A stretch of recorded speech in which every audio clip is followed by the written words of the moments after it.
Guess what it's like to travel abroad with my husband's money, my sister-in-law Betty boasted. I wonder how it feels to rely not only on your parents but also on your brother, she added, sounding a bit rude. I felt really angry at her boldness. Well, you're not any better. You stay at home all day but still hire a maid and don't do any chores, I snapped back. That's enough, both of you stop it. My father interrupted as our argument started to get out of hand. He calmed me down with a gentle look and then turned to Betty. It seems like you both can't enjoy your trip with us here. We'll head back home. Sorry for disturbing, he said politely. My name is Lisa. I'm almost 40 years old and I work while living with my father. My mom passed away from an illness 10 years ago, and my younger brother Jake, who is 5 years younger than me, has already gotten married and moved out. I live simply with my father in our Bay house. It's not that I can't afford to live on my own. I choose to live with my father because I worry about him. After my mom died, he started having a lot of health problems and had to stop working as he got closer to retirement age. His health got worse to the point where he wouldn't eat for days unless reminded and would be stuck in bed for almost 2 weeks if he got sick. I couldn't leave my dad alone in that condition. At that time, my brother Jake was already working as a lawyer and was engaged to be married. Jake and his fiancée were planning to build a new home near ours, so it was obvious that I would continue living with my father. Jake is very talented compared to me. I never expected his wife to be so difficult. Jake's wife, Betty, stopped working as soon as they got married and became a homemaker. She doesn't do any chores herself and relies on a hired butler. Her days mostly involve fancy lunches and shopping at expensive stores. Jake is busy with his job, so he might not have much time to spend with Betty, but her extravagant lifestyle is surprising. Living near Jake and Betty's house, I couldn't help but hear about Betty's carefree life. What made it worse were her comments when she visited us. When are you going to move out, Lisa? Aren't you embarrassed to still live at home at your age? She teased me. I often bit my tongue and just smiled vaguely, not wanting to hear such words from a woman who doesn't do any housework and just enjoys herself. I wish she wouldn't come over at all, I thought to myself. But my father felt sorry for Betty, thinking Jake might be too busy and she might feel lonely. He didn't push her away. Instead, he often invited her to have dinner with us. I wish Jake and my father could understand how much Betty's behavior was affecting me emotionally. But when I saw my father, unaffected by Betty's bold attitude, happily eating dinner with her, I couldn't help but feel like as long as he was happy, that was all that mattered. Why did Jake marry someone like her? I often wondered about it, but I figured there must be qualities in Betty that only Jake could appreciate. I chose to ignore Betty's rude comments and quietly continued eating. That day, like usual, my father invited Betty to join us for dinner. Jake had been really busy with work lately, and Betty usually just helped herself to food prepared by the housekeeper. Maybe feeling sorry for Betty, my father decided to buy some fancy ingredients and suggested that the three of us have a nice meal together. I wasn't very excited about it, but since my father insisted, I didn't have much of a choice. I went to the supermarket in town and bought some ingredients, then managed to make some dishes I'd never tried before.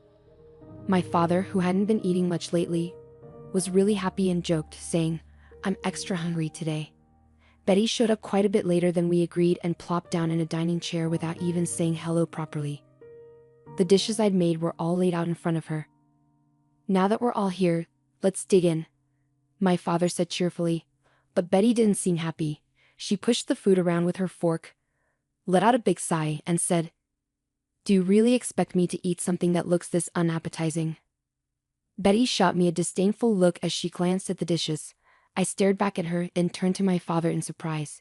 He also seemed taken aback, his mouth hanging open as he looked at Betty. "Well, it might not be as fancy as what your housekeeper prepares, but Lisa made all of this herself. Can't you show a bit more respect?" My father responded sternly. Betty immediately frowned. "I never said I wanted to eat with you guys. I'm just trying to create some memories here, and you serve me something that looks so unappealing. Can't you think about how I feel?" "What do you mean by making memories?" I muttered under my breath, but Betty caught on quickly. She looked down at me and my father, smirked, and said something shocking. "Well, your father won't be around for much longer, will he? I'm the devoted daughter-in-law keeping him company." So, I was expecting a sizable inheritance. At that moment, both my father and I were stunned into silence. The room fell quiet. Could this really be the woman that the smart Jake chose to marry? Talking about inheritance before someone has even passed away. There's something really wrong with that. You're going to live for many more years. Before I knew it, I was shouting. Even Betty, who had been grumpily playing with her food, stopped when she saw me venting my anger. Don't talk about inheritance to my dad. He might just be another person to you, but he's family to me. He's also family to Jake. He's the only living relative left for us after we lost our mother. My father gently restrained me as I leaned over the table, breathing heavily. I slowly sat back down, my anger toward Betty still burning inside. With a deep breath that seemed to break the tension, I felt my pent-up emotions deflate. I'll pretend I didn't hear what you just said, my father said in a calm voice. Immediately, Betty scoffed. All I did was speak the truth. I don't want the inheritance to go to a woman who's still living with her parents. Betty's words were blunt. I didn't have the energy to be angry anymore. She boldly brought up what my father had tried to ignore and hurled her insulting words and actions at us. I'll leave this old house to you, sister-in-law. Looks like you won't have to worry about losing your place to live, Betty said with a mocking laugh. I wanted to argue back, but when I saw my father quietly shaking his head, I held my tongue. My father was too forgiving with Betty, even as she feels lonely because Jake is often busy with work. It's not right to excuse an adult who doesn't know how to speak respectfully. My father glanced at my expression and murmured softly, "She's the one Jake picked." There was a sad smile on my father's face. He looked like a dad dealing with a troublesome daughter and also like a man who's been worn down by life. I couldn't bring myself to say anything when I saw my father's expression. I had words for both my father and Betty, but more than anything, I wanted to know what Jake thought about all of this. It's uncertain if Jake knows about Betty's behavior. If he's aware of it and ignoring it, then I feel obligated to speak up as his sister. In the end, Betty hardly ate the food I cooked and left early after a short conversation. Only my father and I remained in the spacious living room. Making memories, huh? Maybe she's onto something, I sighed quietly, noticing my father's figure suddenly appearing smaller as he muttered those words. Following Jake's suggestion, our family decided to take a trip to France. My father wanted to visit France while he could still walk without assistance, so Jake and I organized the trip. Initially, I suggested to Jake that he and Dad go on the trip alone without me, since Betty often made snide remarks toward me. I didn't want to spoil the happy atmosphere of the trip. However, Jake insisted that it would be better to have someone who usually observes Dad's condition, so he ended up buying 4 tickets. I reluctantly agreed to join them on the trip to France, and as I anticipated, Betty was in a sour mood the entire time, not speaking a word to anyone on the plane. Once we arrived, we headed straight to the heart of Paris and enjoyed sightseeing. My father was surprisingly lively, exploring every corner with enthusiasm. Betty seemed to brighten up a bit when Jake bought her a designer bag. She walked arm in arm with Jake, but I couldn't help but notice that Jake didn't seem particularly happy at that moment. I accidentally locked eyes with Betty, and she glared at me so intensely that my heart skipped a beat. By the way, why is Lisa even here with us? Betty let go of Jake's arm and confronted me. I asked her to come just in case something happens to Dad. We need someone who can handle it. Jake tried to intervene, but it seemed like his words didn't register with Betty. She continued to stare at me, smirking. Betty spoke in a mean way, asking what it's like to use her husband's money to travel abroad. She said not to spend too much because plane tickets are expensive.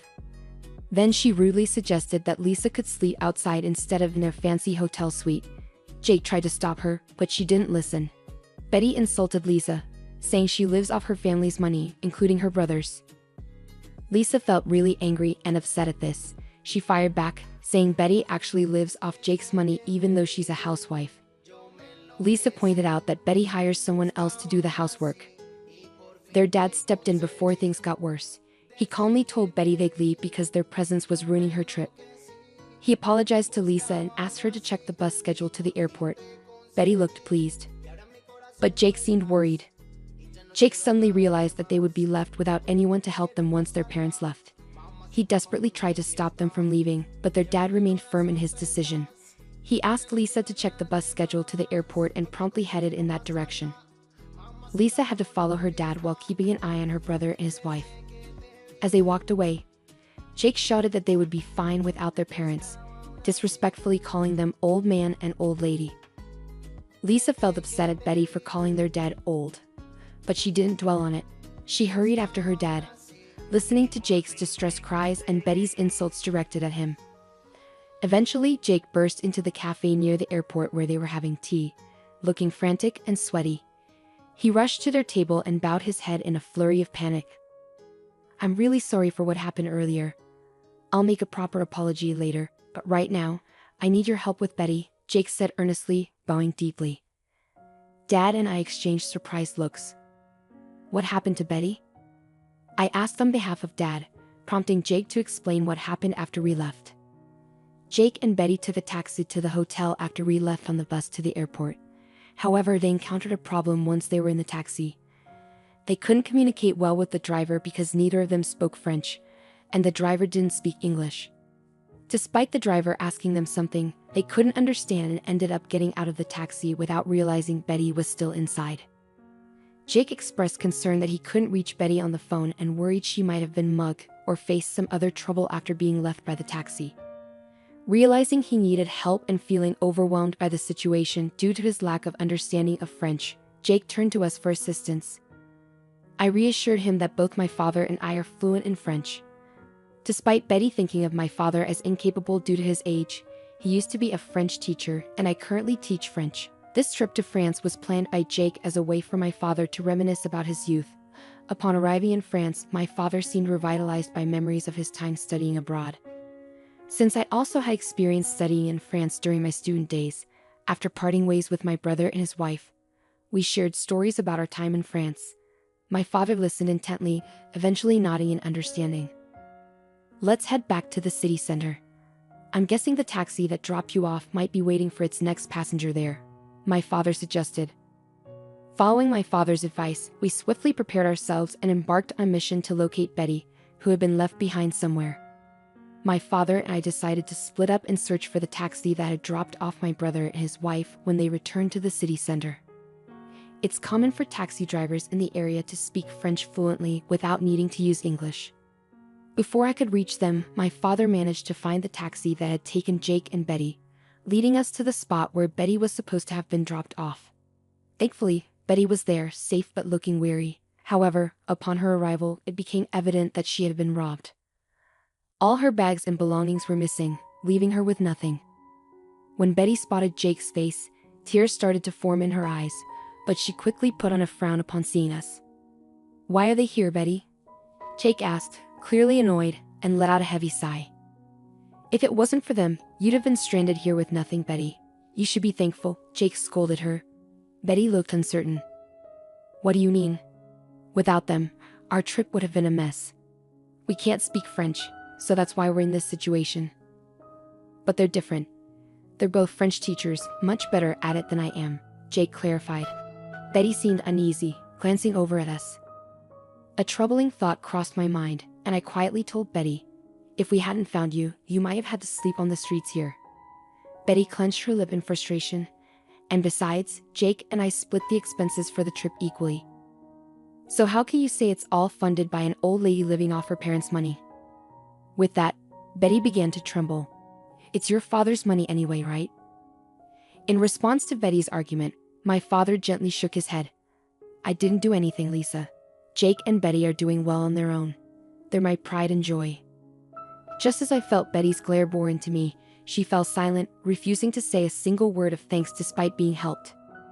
I had a lot I wanted to say to her, but my father's whispered advice to take it easy made me restrain myself and stay quiet. This must have been a very embarrassing moment for Betty. She probably never expected to be rescued by someone she had looked down upon. Even Jake seemed tired of Betty's stubborn hostility towards us, his frustration evident on his face. "Well, now that everything's sorted out, shall we continue our sightseeing? Let's go to a restaurant I used to love when I was studying here," my father suggested cheerfully. With my father's optimistic suggestion, our family was united once again. We had a fantastic time in France, ignoring Betty's gloominess and fully enjoying our trip. When we returned to the States, Jake kept apologizing to us and surprisingly decided to divorce Betty. I was shocked and asked him why they had married in the first place. It turned out Betty had lied about being pregnant and pressured Jake into marrying her. After they got married, it became clear that she wasn't pregnant at all. Jake had hesitated to divorce her earlier because of his public image, but he couldn't tolerate Betty's disrespect towards my father and me anymore. After the divorce, Betty was forced out of their home and couldn't continue living as a housewife. Without a maid to help with household chores, she faced difficulties. Additionally, she lost half of her assets due to a pickpocket incident during our trip to France. She must be working hard now to make ends meet. Meanwhile, my father became noticeably happier and more lively, reminiscing about his youth in France during our trip. I decided to quit my teaching job and started a French language school at home. I hope to renovate it soon and have my father join me as a French teacher. Our family's dreams are growing, and we're excited about the future.